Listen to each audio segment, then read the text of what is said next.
Well, Candice, it's very nice to meet you. In all the years I've been doing this work, we have never met. And No, it's nice to meet you too. Really a pleasure. And especially since starting over, I think, is going to be a fabulous success for you. It's funny how people love this film. I mean, I knew that they would, but it's so nice to see people enjoying this movie.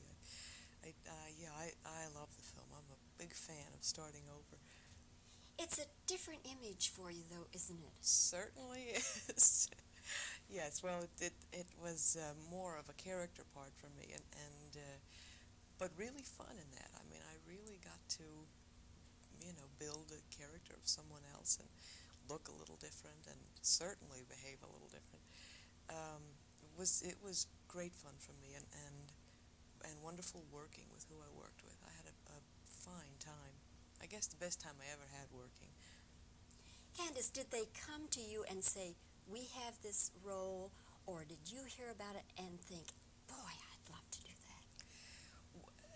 I was very leery about the role, and Alan and I talked about it, and he talked to me about doing it, and I wasn't sure that I could pull it off, and I don't know that he was either. So we met a few times, and I said, "Oh God, Alan, I don't think I can do it." And she's so unsympathetic, and I hate that kind of woman, and I don't know how to be that, and I don't know, I don't understand who she is, and nobody will like me.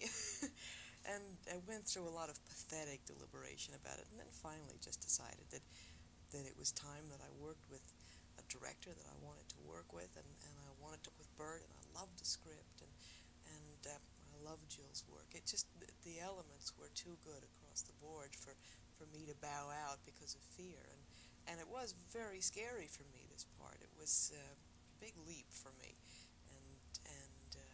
but once I kind of leapt, I just had a wonderful time. Was it the singing part that scared you most of all? Yeah, it was the singing part, and it was also just playing the part of a woman that really I didn't like very much. I thought that Jill was so sympathetic. The part of Marilyn was just, this woman made in heaven, and I thought, I don't want to be the baddie. And so I'd never been a baddie before. But it was so much more interesting being a baddie than just some sort of boring goodie that I was glad that I took it. What helped you pull off the singing? God, the singing was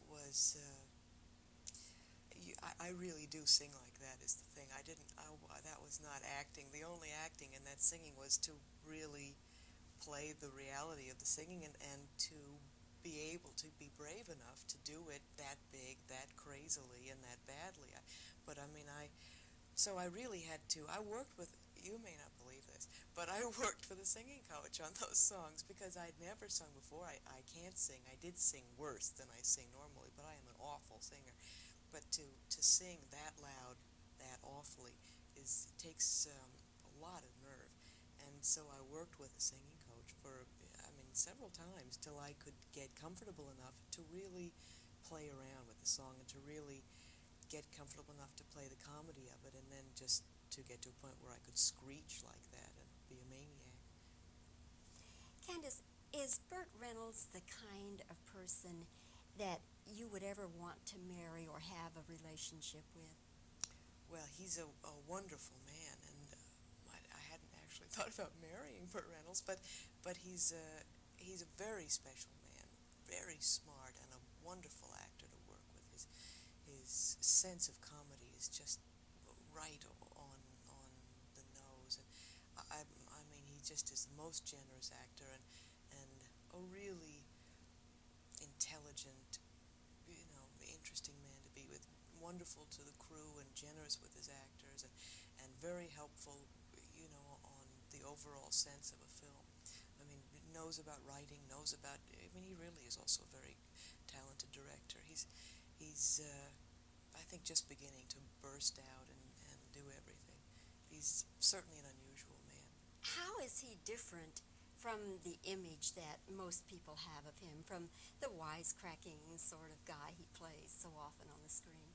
Oh, he's very honest and very direct and very sensitive to people, and just stunningly honest. honest about himself, about his fears, his vulnerabilities, and very funny about it, and very perceptive with people. I mean, he just doesn't miss anything. He's just like a hawk, so to speak, a series he once did, and very gentle, very, very, very kind, very a good listener, and he's a very good friend. You like him? Oh yeah, he's just swell.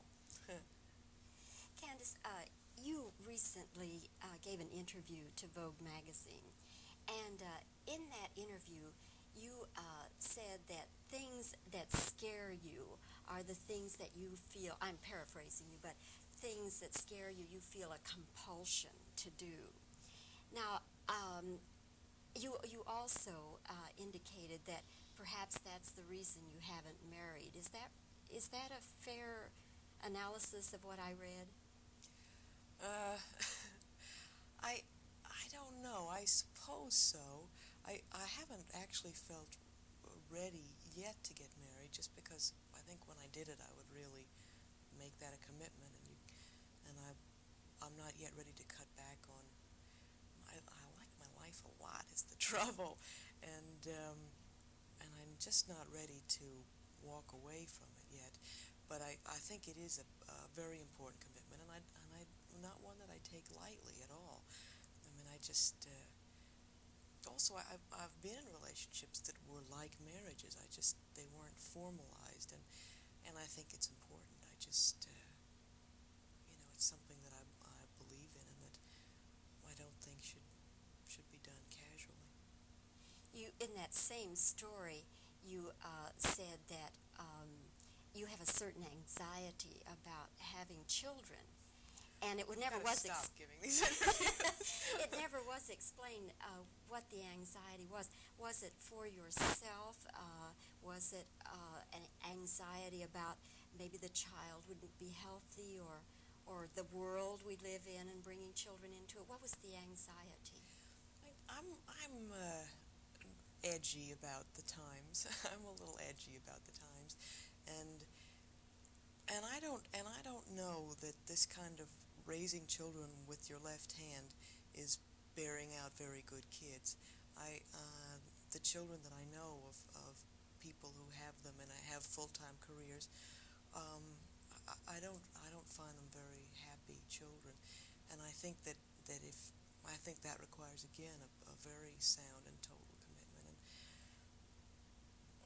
I just think that it's something you have to be very careful and very clear about. I think in 10 years ago or 15 years ago, people had children, and certainly before, but when I got out of school, people were having children because that's what you did, and then so many things have happened, from contraception to the women's movement, and that all of that changed and has become much more deliberate, and women have become much more career conscious. But I don't feel that you can welch out on your commitment to children, and it's to me it's such a huge commitment that it does make me nervous.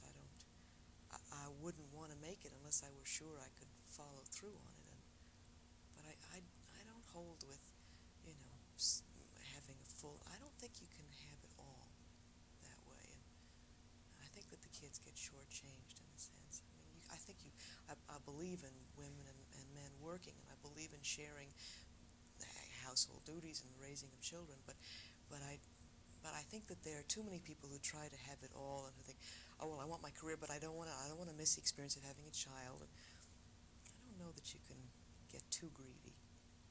Just one last quick question. Candice, do you feel that your home environment was, with your parents, was the kind of environment that would be good for a child to grow up in?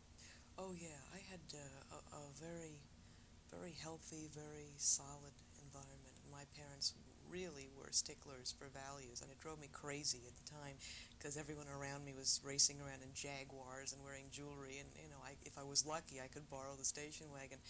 But they were very strict, and they were very fundamental in their values, and they believed in education and exploring your potential and discipline, and I feel that's very important. Candice, what a delightful interview. I've enjoyed this very, very much. Well, thank you, Bob. You're sort of, are you glad it's over, Candice? Oh, no, I loved it. Thank you. You're a neat lady. Thank you. I love it. Yeah, just a, okay, I'll give you a smiley one and a more serious one.